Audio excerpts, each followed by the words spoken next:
So this is the case that I saw the OPD, and so he was a 29-year-old male who came with fever and scrotal ulcer, and he told me 1 month ago he developed fever and chills. When he measured his temperature, he could see fevers up to 40 degrees centigrade. It was associated with general body malaise and myalgias. Myalgia was so bad he couldn't rise to go to work for 3 days. Also, he reported headache, retroorbital pain, pain with moving the eyes, photophobia, and night sweats. But there was no cough, runny nose, or weight loss. He also noticed a scrotal ulcer a week after the onset of fever. It was initially painful when the cloth touched the ulcer, but later it became painless. He denies painful urination or urethral discharge. He also felt painful swallowing 1 week after onset of the fever. But over the past 1 week, that is 3 weeks post fever, he reports 1 to 2 loose motions with loss of appetite, but he denies abdominal pain, nausea, or vomiting. The cause of illness in the first week of illness, so he attended at another center which he was tested for FUBA picture, MRD, THIV, urinalysis, which were within normal limit and others were negative. But the BS showed that he had 120 parasites, showed me the tests, and he was given a test net in Dalu later, and he reported to have some improvements.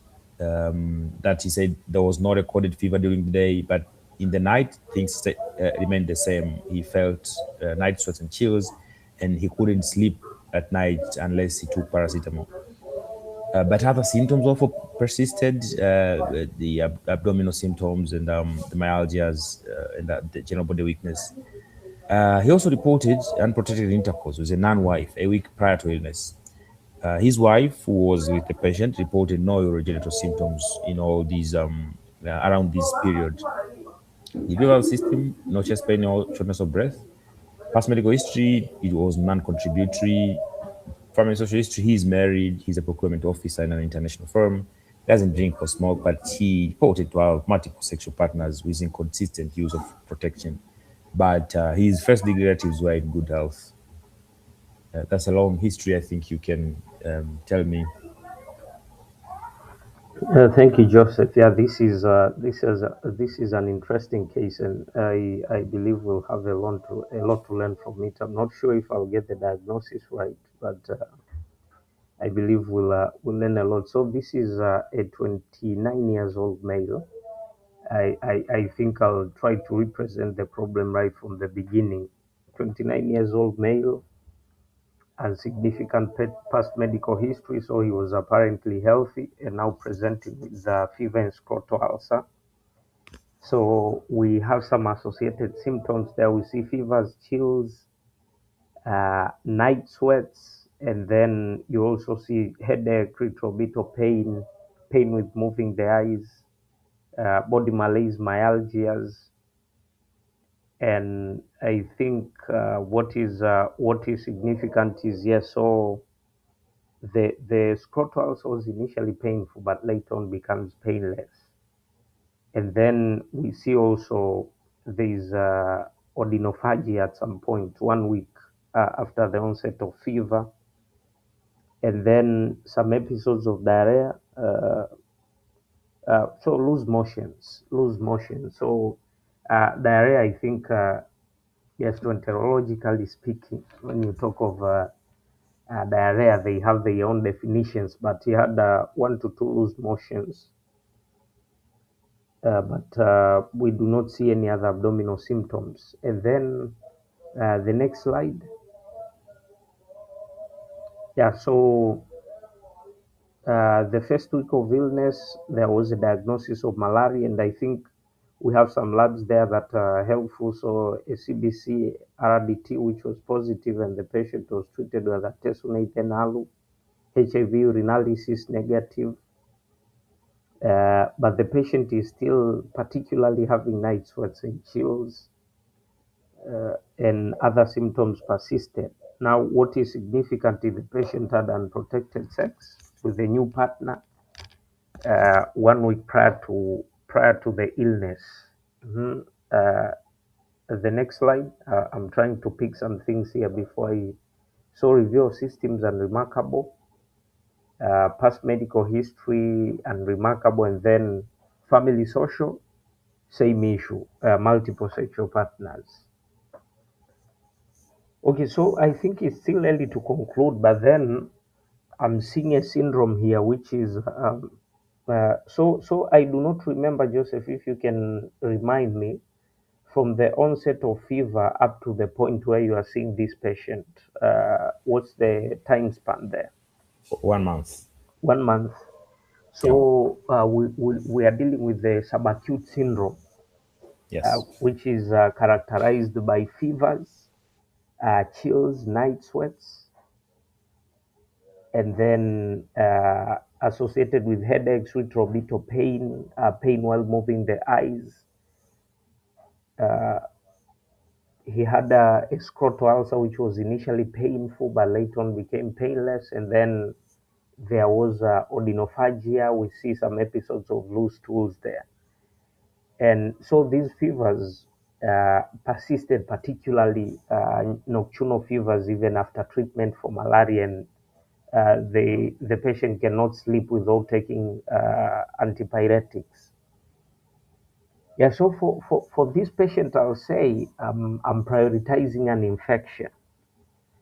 I'm prioritizing an infection because of the presentation, the syndrome itself, the fevers and all other symptoms that we've seen, and a compatible history of unprotected intercourse. Although, yes, so I need to be open to the possibility that, yes, the patient might have had unprotected sex, and they are presenting with a fever which could be due to something completely unrelated to infections that are sexually transmitted.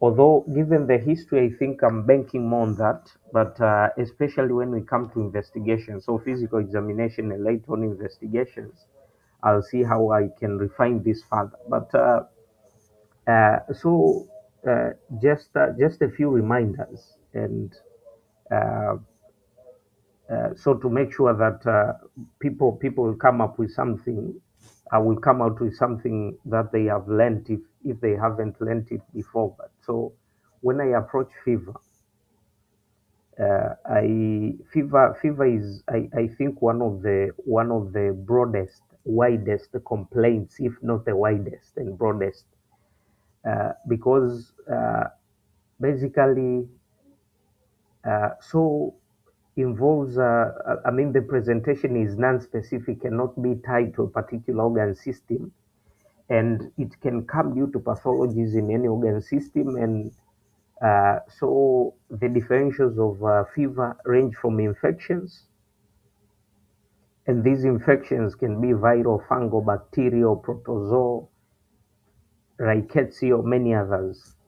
Fever can be due to malignancies. Of course, when you talk of malignancies, a few malignancies present with fever. So particularly liquid malignancies, lymphomas, leukemias, but you also have a few solid malignancies which can present with fevers. And then fever can be due to autoimmune diseases. So OSLE can come with fevers and many others that you can mention. So autoimmune and other inflammatory conditions like sarcoid and others can come with fevers. So, but then fever is not just due to infections, malignancies, and autoimmune diseases. Fever can come due to endocrine abnormalities, uh, which do not fall in any of the categories that I mentioned. So, for example, hyperthyroidism, especially thyroid storm, can come with fever. So we have endocrine causes of fever. And then fever can come as a result of a drug reaction. So, for example, you talk of drug reaction with the eosinophilia and systemic symptoms can also come with fever. So, uh, the differential fever is very broad. So, from infections, malignancies, autoimmune diseases, to endocrine abnormalities and drug reactions.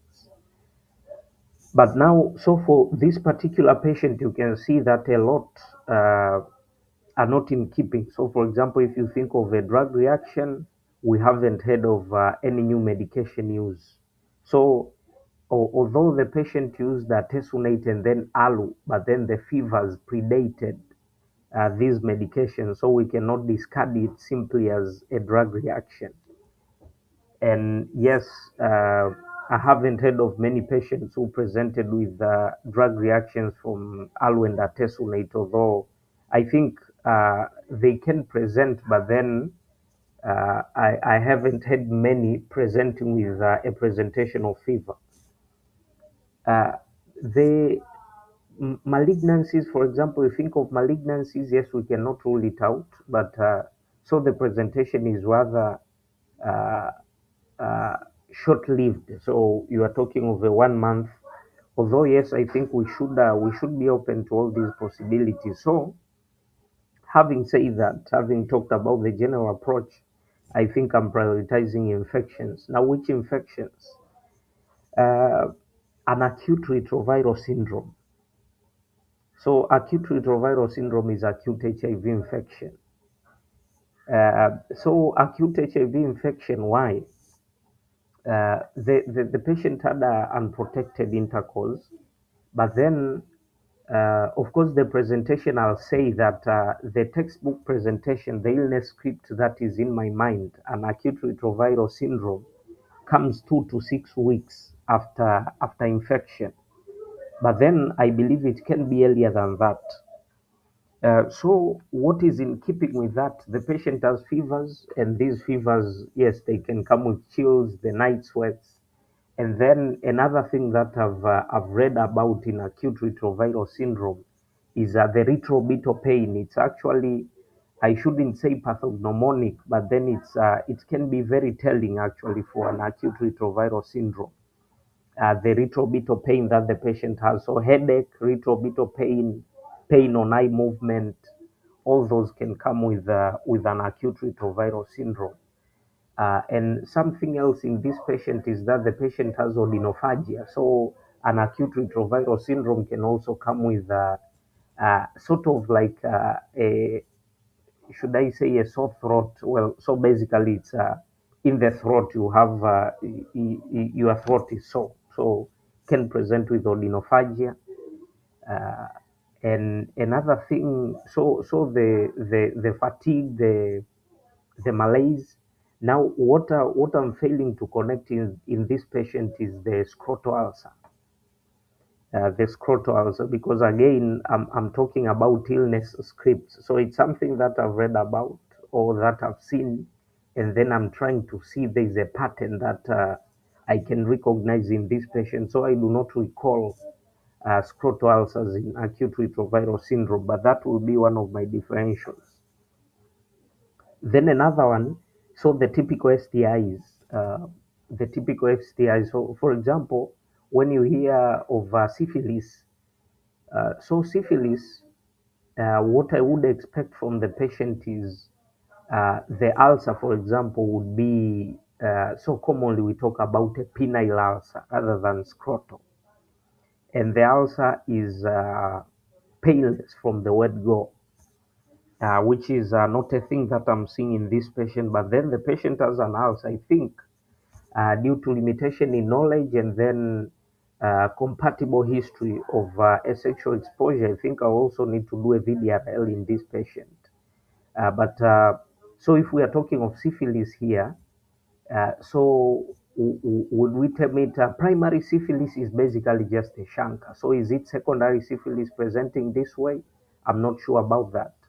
So something else I'm thinking, is it a disseminated gonococcal infection? So I'm thinking of sexually transmitted infections, particularly a disseminated gonococcal infection. So a disseminated gonococcal infection, I think the first thing that I would expect would be a urethral discharge syndrome, which we did not hear in this patient. So uh, whether frank urethral discharge or urethral itching, painful urination, and then of course that infection can spill over to the epididymis and the scrotum presenting with epididymochitis, although that will present with scrotal pain and swelling rather than an ulcer.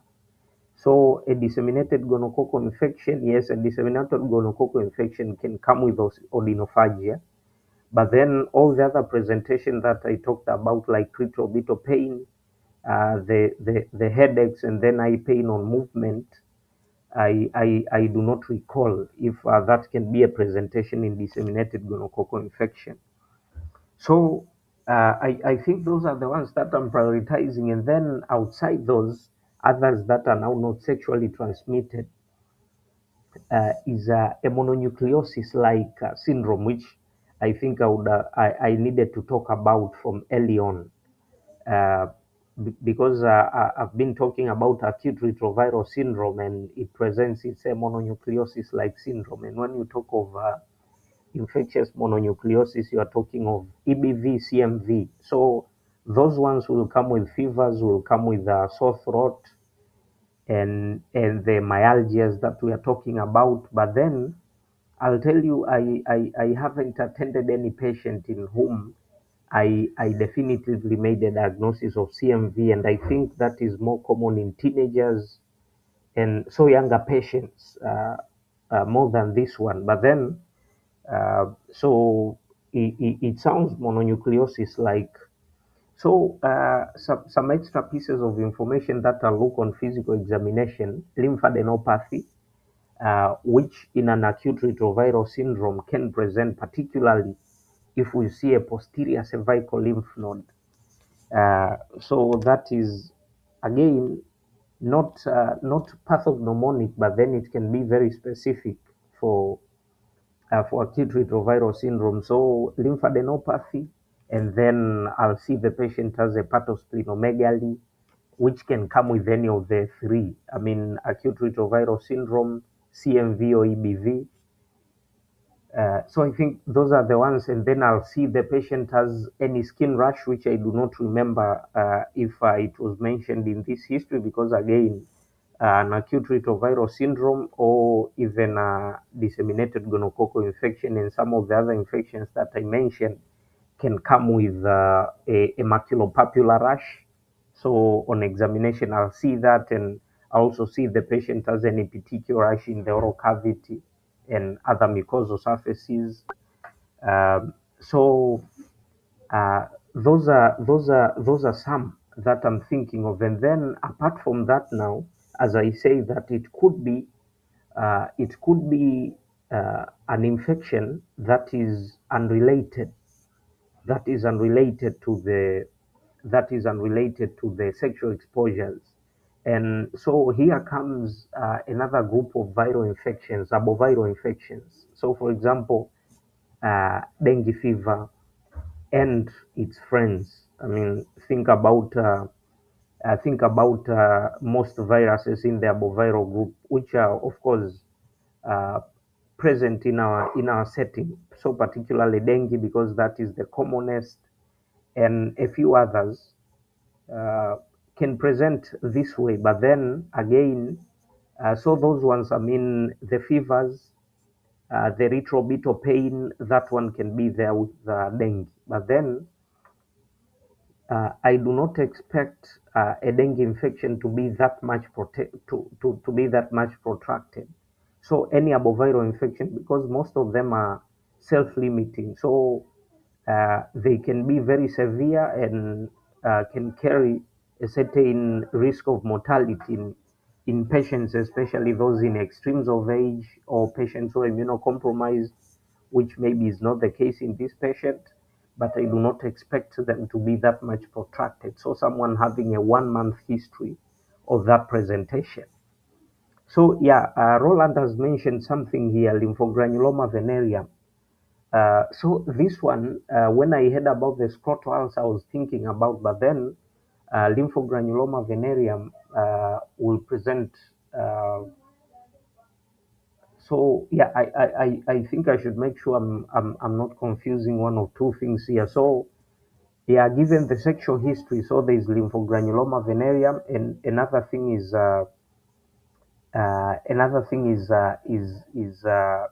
I believe it's not the same thing. Chancroid. So chancroid is caused by Haemophilus ducreyi, while lymphogranuloma venereum it's some serovars of chlamydia. Yeah, so for chancroid, for example, what I expected is the patient would have some urinary symptoms like painful urination and all those, and then in addition they would have inguinal lymphadenopathy, and that lymph node is what can ulcerate.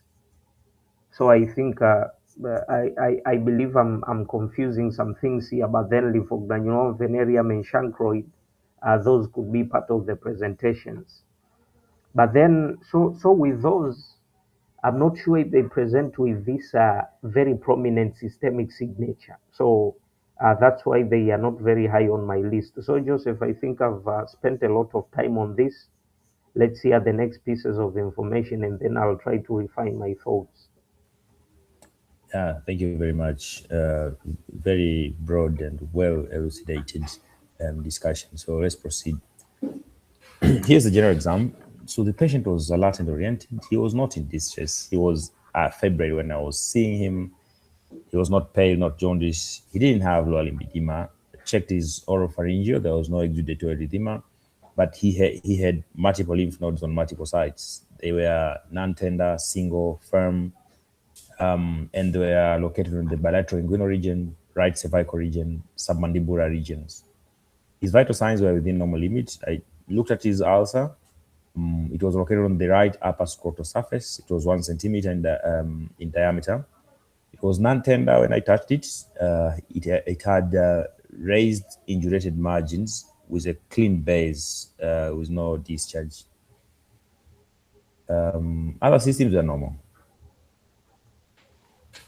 Okay, so what's significant here is we see a number of lymph nodes, bilateral inguinal, and then cervical, right cervical, and then submandibular. Now I'm not sure if this can qualify to be called. I hope so.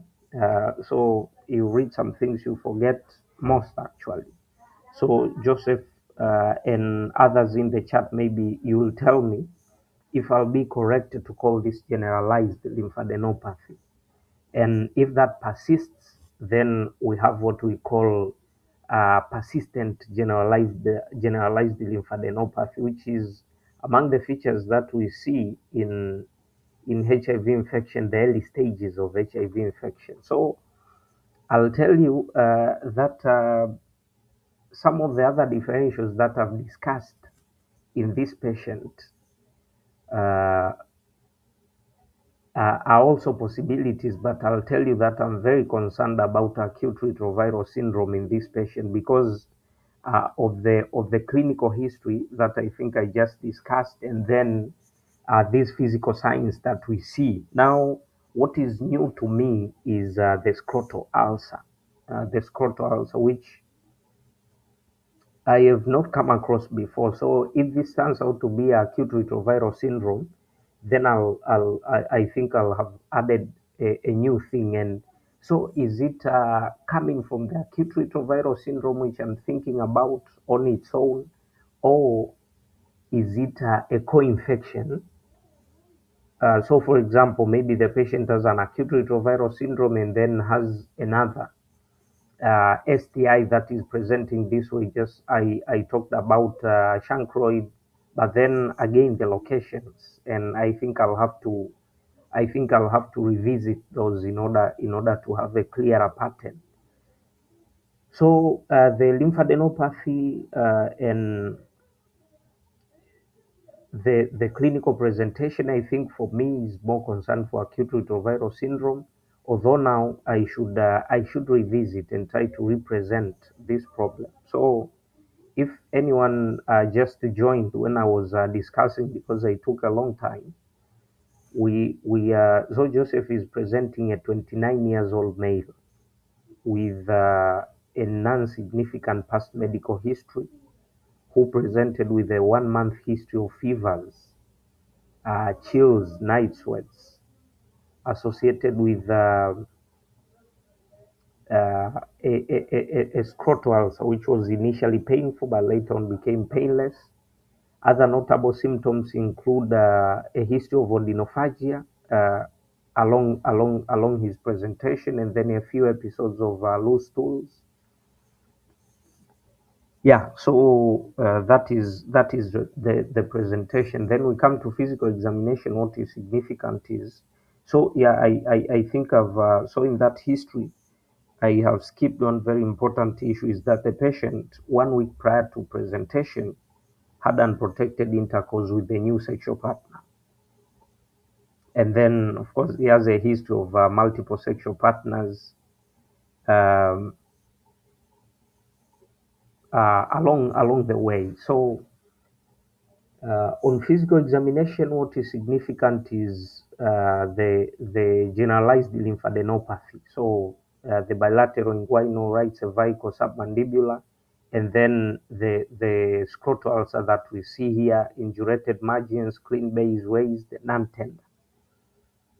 Yeah, so that's what we've been discussing. So before we go to investigations, I think I'll try to refine my thoughts here. And so I see a comment here from Johanna saying looks like IBS. Can you write the long form, or if you can unmute and just speak, because IBS, my quick interpretation is irritable bowel syndrome. I'm not sure if I'm missing something else that is in that short form. So if you can type the long form, that will be helpful for me. And of course, could be the diagnosis, and I'll be saved. Yeah. So, okay. So you're talking of inflammatory bowel disease. Yeah. So inflammatory bowel disease. I think for this patient, the fever is the predominant signature. Not a lot of diarrhea, actually 1 to 2 loose motions, and that I think was several weeks after the onset of the illness, but it's not very prominent. So, uh, so could that be a possibility? I mean, the GI symptoms to be very minimal. So yes, so for something like Crohn's disease, for example, Crohn's disease presents with ulceration, but the ulcers, the common location basically will be perianal ulcers. Yeah, so will be perianal ulceration. I'm not sure if it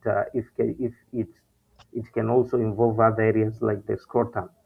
So acute retroviral syndrome, I think high on my list, and then so the other infections. Uh, the other infections. And so before I proceed, let me see this from Brendan. It can help. So acute retroviral syndrome, primary syphilis, co-infection, and maybe esophageal candidiasis, also on the scrotum. Okay.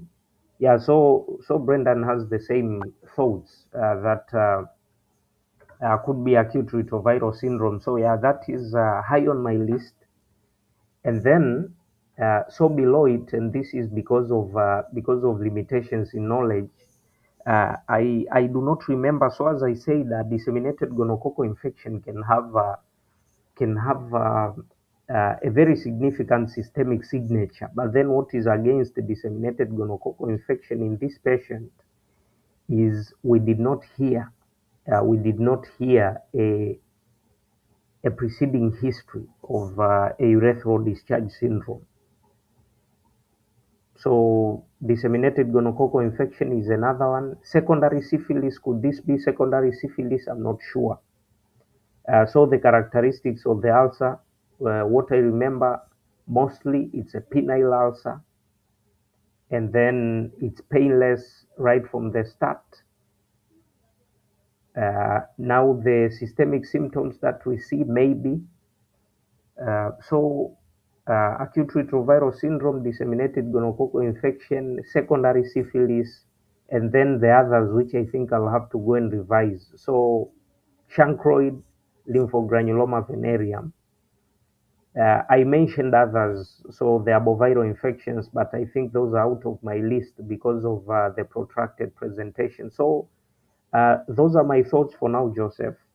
Let's hear the labs and other investigations that you have So maybe before I let you present the labs, someone might ask, so this patient did a HIV test 1 week after presentation, and it was negative. So we know that it takes time for antibodies to be formed, and that's why if someone presents very early on, it will be negative, and therefore, if you want to catch that infection earlier on, you'll have to do things that I think we do not have most of those resources to do. You need to do nucleic acid amplification tests. So basically, you're doing HIV PCR. But then if it's 1 month onwards, third generation third generation HIV tests can pick that infection. So if it's a little above 1 month, but for fourth generation, which I believe we do not have, I think what we have is third generation HIV rapid tests. Those ones can pick from a little above 1 month onwards. So I think 1 week, that's why it was negative. But then, of course, it might not be HIV infection, and Joseph will teach us later. So let's see at the labs.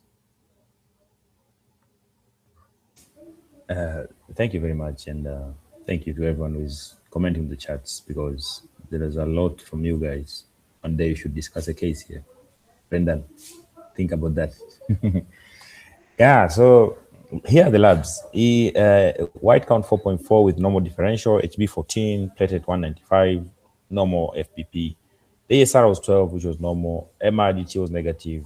RPR was negative. So something called Brucella antibody. I'm in Mwanza, so we test this, which was also negative. He has to test for salmonella. So we tested 2 salmonella antigen, which you have in the hospital, and came back positive. The basic metabolic panel, which included creatine urea, LFTs, and electrolytes, were all within normal limit. Dengue antibodies were negative. We sent a blood culture, but I will tell you, after 7 days, I reviewed it. It was negative, so no need to worry about it. Here's the chest X-ray trying to find out where the fever coming from. I don't know, but I didn't see anything. If you see something, maybe. Yeah, so labs and imaging. Thank you, Joseph. So something like so a positive salmonella. Should this make me think, make me revisit my so salmonella? So basically, we are talking of typhoid fever. Now, typhoid fever. I mean, yes, typhoid can come with high grade fevers. So the presentation is twofold for a salmonella infection. It can come systemically. So basically, it's a matter of it's just a matter of chronology, but all those would be present. So a systemic presentation and then a GI presentation. So GI presentation, you are talking of your abdominal pains, your diarrhea, and all these other presentation, and then systemic, the fevers and others. So uh, is it so? Can all this be explained by a salmonella infection? I think I do not have I do not remember, I do not recall reading about a salmonella infection causing a scrotal ulcer, causing the retroorbital pain and the other things. Of course, these are, as you saw, I discussed about viral infections. They are not very specific, but so this one, so for me, I'll consider it a noise. So I can go ahead because it's an antigen. And an antigen comes from something. If it was antibodies, I would say maybe a previous infection. Is because it's an antigen. I think I'll treat this patient for a salmonella infection because I know confirming a salmonella infection in our setting is problematic. Uh, so the widow test that we used to do is very much discouraged right now. But then if you can do that and follow up the titers and see how the titers, if they are rising or falling, then I think it can be helpful. But blood culture is another thing. So another thing is basically you need to examine the bone marrow in order to conclude on a salmonella infection. So for me, I consider this, yes, could be a could be another coexisting infection, but then uh, I think, and this could be based on my cognitive biases, if I focus very much on this, it will take my eyes off the prize. So my thoughts are still the same, Joseph. I think that this patient most likely has an acute retroviral infection. So RPR was negative, and so RPR negative. I talked about syphilis. So has a bit of a good sensitivity. I do not remember the exact number, but I think with the negative RPR we can be comfortable that this maybe is not syphilis. And then Joseph, we didn't repeat a urinalysis in this patient, right? Yeah, we did it. I didn't report it here, but it was normal. Okay, so because if you are talking about an infection that is active, for example, and we did not hear symptoms, urinalysis normal. So if there is active urethritis, you would see some RBCs, WBCs, but urinalysis normal. So yeah, so Joseph, I think my thoughts are the same that this is an acute retroviral syndrome. So syphilis, we have excluded that. Uh, a disseminated gonococcal infection, we did not hear urethral discharge syndrome, nothing here. So I think the next thing is I would repeat HIV serology because it's been 1 month since it has been 1 month since the onset of his presentation, and if that comes negative, if I was in a setting where I can do HIV PCR, I would do that. I'm very concerned for an acute retroviral syndrome, and therefore I think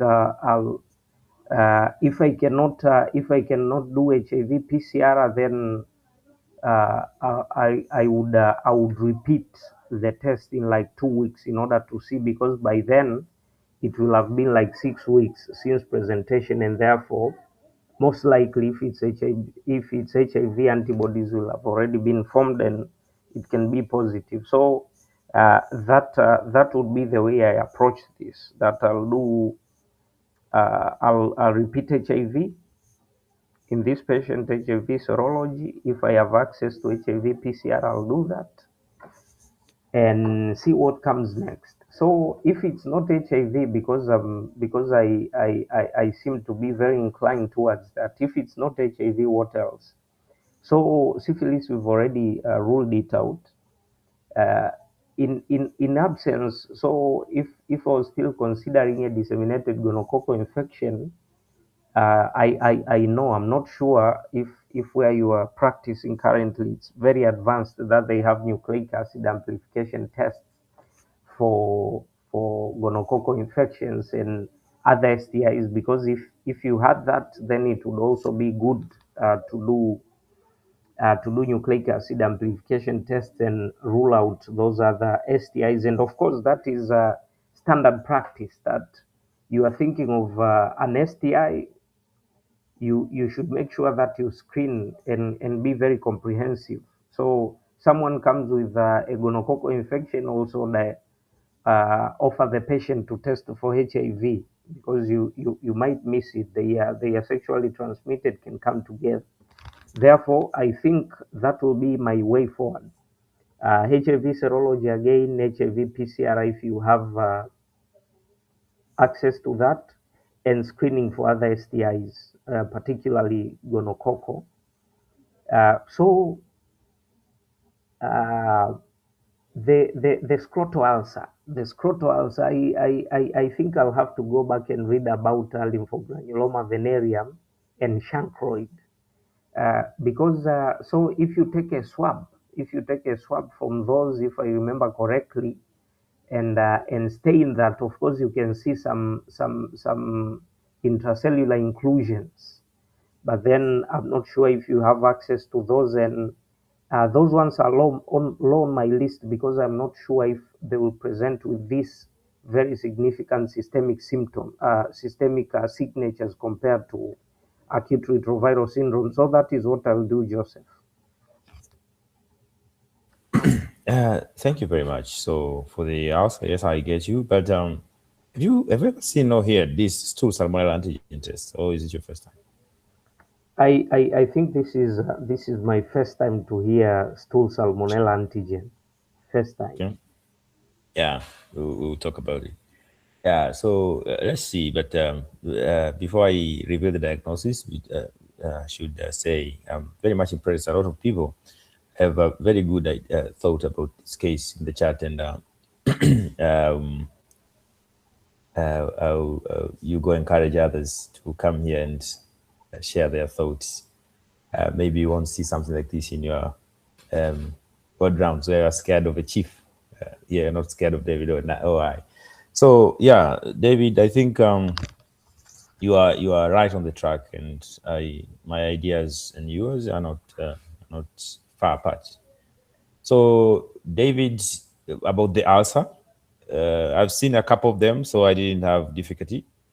It was suspicious for Shankar, but there's a person who commented on the chat, I think Brenda, yes, that I didn't thought about, that you can have a condom on and you still doesn't cover some parts. That's very brilliant. I didn't think about that.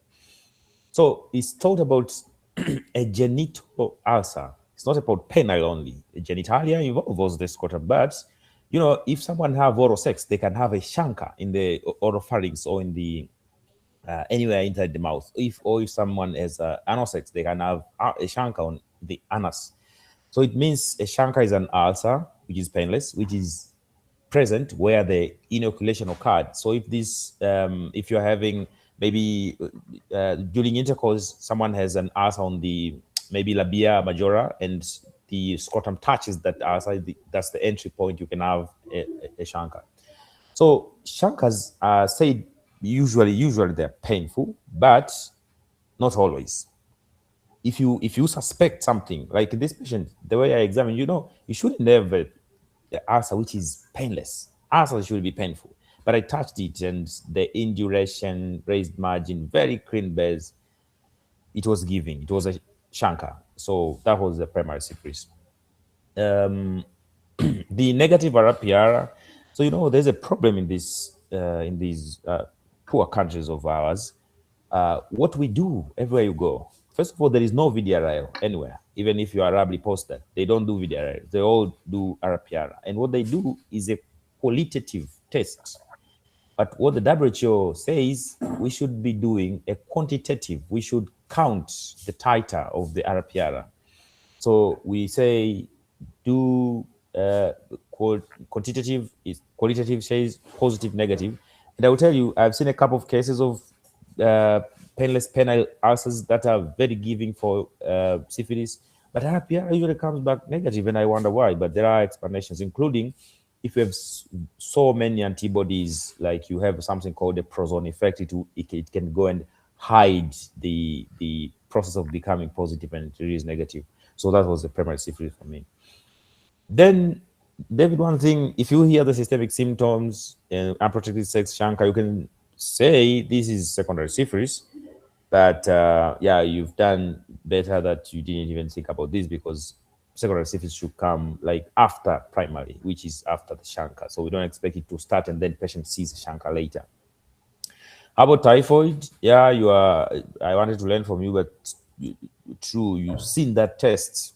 That's the first time I've seen twice. I've seen it at one hospital, and now I'm seeing it in the hospital I am now. And I realized the reason is because the ministry and these insurance discourage using the wider test. So the hospitals are finding a way around that, and they use this. But so I wanted to go deep, and I read about it broadly. It's not a useful test because, first of all, it is unvalidated.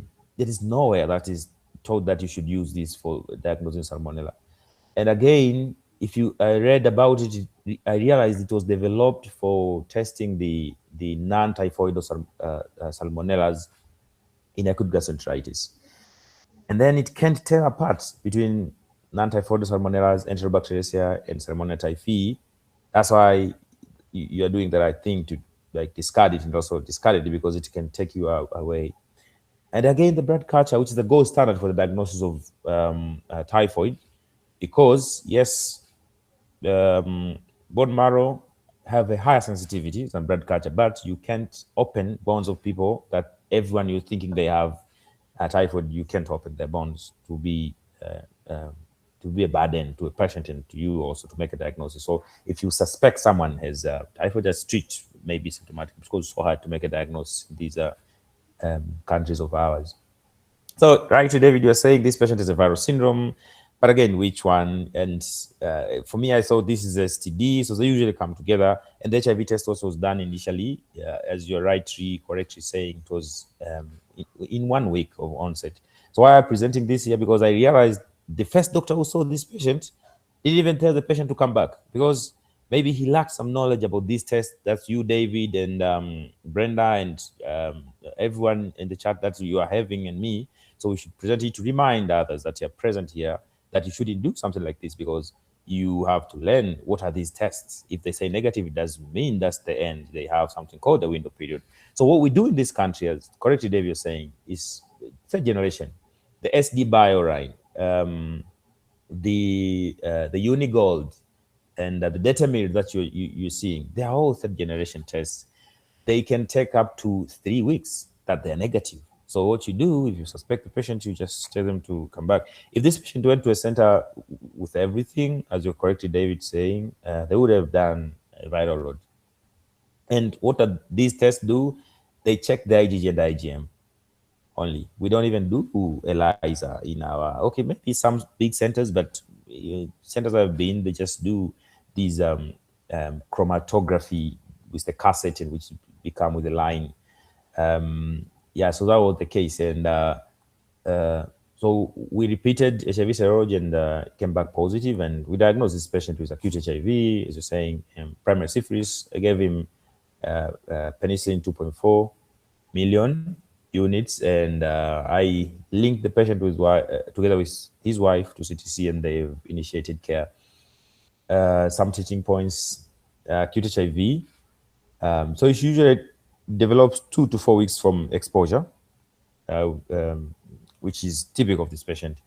The symptoms, 60% will go asymptomatic. That's why they'll be diagnosed later. Someone has HIV, but they don't know. But others now, like this patient, who present with a fever, lymphadenopathy, a sore throat. They can have a rash, myalgias, like in this patient, arthralgias, diarrhea, weight loss, headache, typical headache, as in this patient, written in the literature, retroorbital pain, photophobia. When they turn their eyes, they feel the pain also. So of importance again is this chart. It shows the tests of HIV that are available. The generation means the order of the order of coming into being, like the order of developments that you have first, second, third. What we have in Tanzania mostly third generation, but some places I think they have the fourth generation because it's something that you check also the antigen, the P24, which also comes earlier than the antibodies. Others include the fifth generation. The only difference with the fourth, it tells apart. It tells apart the. It tells apart the. It also, it's like a fourth generation. It can tell you the antibodies and the antigen, but it can differentiate from HIV 1 and 2, and then it tells apart the antibodies. It can say antibody positive, IgM, and then P24 also positive or negative. Yeah, nucleic acid, something else. So, David, yeah, this was our case for today. I think if you have anything. Thank you very much, Joseph. Um, yeah, a lot of learning. So particularly to start with, the stool salmonella. First time I hear it, and thank you for the teaching. And then yeah, so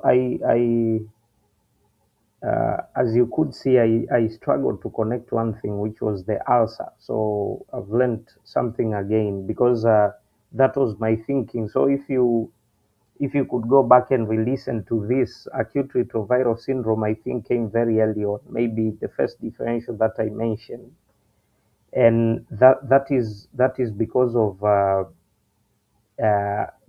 pattern recognition. So uh, at one point, I think because of attending cases and seeing some presentation, I went to Up to Date and read about it. And so what I saw is when I had this patient, it was very typical. So the fevers and then the retroorbital pain that the patient had, the pain on eye movement, those are the ones which made me think of acute retroviral syndrome. But I struggled to, because I was trying to fit everything in that diagnosis. Therefore, it was difficult to explain the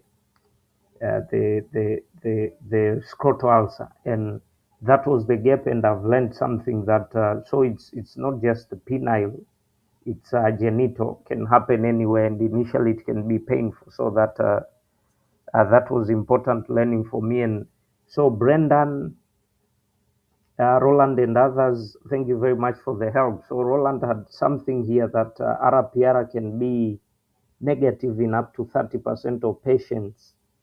So lots of learning. The chat was busy and helpful. So thank you very much all for the help, and thank you, Joseph, for the case, because it's immense what we know theoretically. And so maybe for some of us, we see patients in later stages when they start presenting with other things.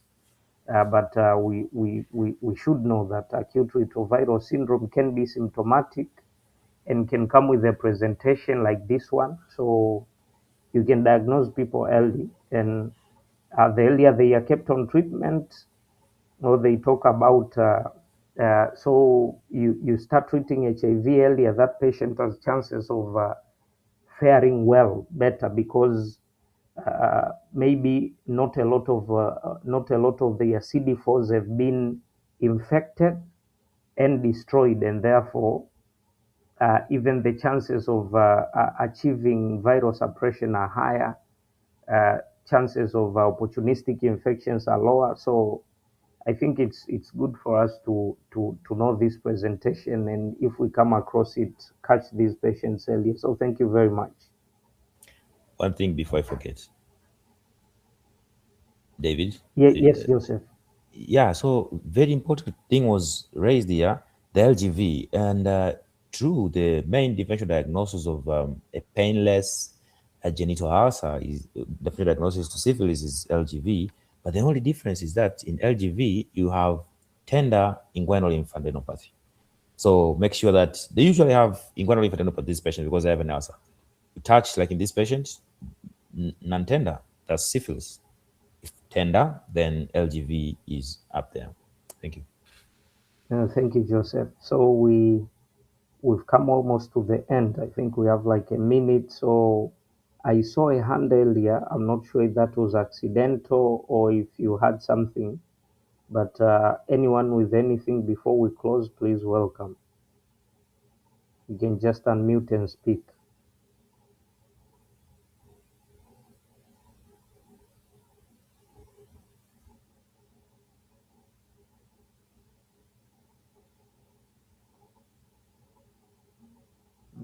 Not seeing any hands, not hearing anyone unmuted. Yeah, so like Joseph said, so we have a lot of education and knowledge in people's minds here. So what we need is to find a way to tap into that. So, and the best way, at least that we know uh, as of current, is if we let those people think out loud. And so it will be very helpful if people in the chat here, because you see, Brendan, I think, would have discussed this case very perfectly. Roland would have done the same, and others who were sharing their thoughts in the chat. So with that said, I remind that we need discussants, and we also need new cases. So Joseph has been presenting cases here. I'm not sure how many times now. It's been a while, and I believe Joseph misses discussing. So if you have any cases, please reach out, and then we'll make a spot for you to present the cases. And also, we'll be very grateful if you will volunteer to also discuss someday, so we can learn from your knowledge and expertise and get new insights. So, having said that, it was good having you around. Have a good night and see you next Sunday. Nice.